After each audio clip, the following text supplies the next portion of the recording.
Former NSW Premier Mike Baird denies the controversial decision to move Sydney's Powerhouse Museum to Parramatta was a captain's call, stressing it's important for the city's west.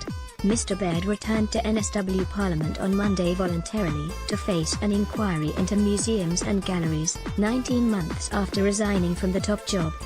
"It's great to be back with you, long-lost friends," he told the committee at the start of an 80-minute grilling.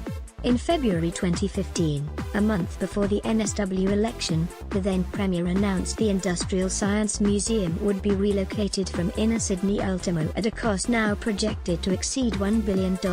Greens MP David Shoebridge labelled it a cavalier and wasteful use of taxpayers' money and accused Mr. Baird of making the decision without proper assessment. Labour frontbencher Walt Secord suggested he made a captain's call and that the former Liberal leader was trying to re-engineer the process.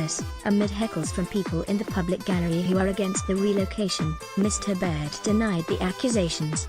He said the move was based on a recommendation from Infrastructure NSW, had the endorsement of the government's Expenditure Review Committee and Cabinet, and was subject to a rigorous business case.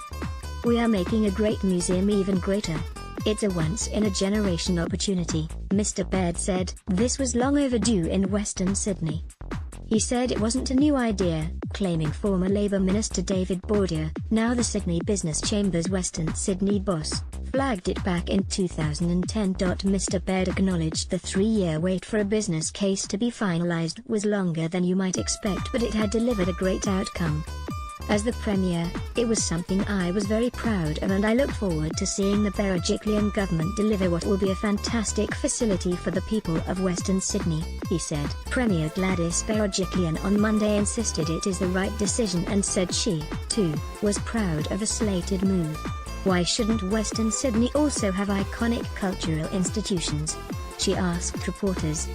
"You can't expect people to have good environment and good livability without providing the cultural infrastructure to support